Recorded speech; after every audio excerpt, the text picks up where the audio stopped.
I remember being about 3 or 4 years old, probably my first memory of walking on a job site. My uncle and my grandfather, both contractors. My parents were developers. And it was just always exciting to be on there and seeing all the action and all the commotion. When I graduated, went into college, architecture was the natural progression.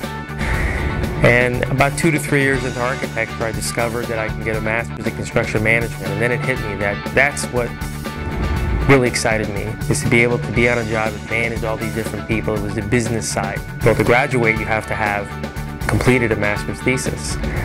Well, the internet had just become commercialized around that time. Netscape had just been developed, which was one of the first web browsers.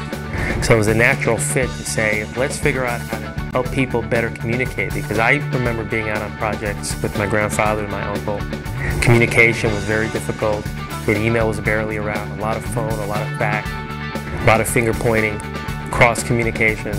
So I had a choice to make. I'll either take that thesis and start a company, or go and continue my tenure working for DCC and other companies. I decided, of course, to move forward on starting eBuilder, so we officially incorporated in 1995.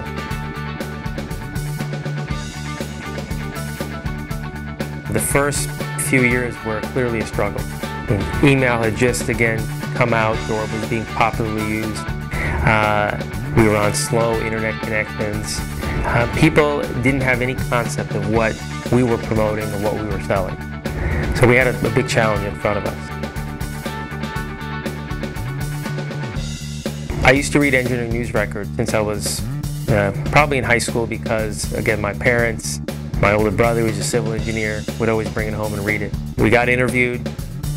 We made it on, I think it was the second page, right, when you opened up the magazine. It was the June 24th, 1995 issue. I still remember that day.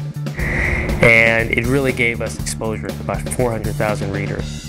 And since then, they've written about us over about 35 times, and we've been very blessed in that regard. It really communicated to the industry that here's a company that can truly add value, and to help people communicate and ultimately save them time and money on their projects.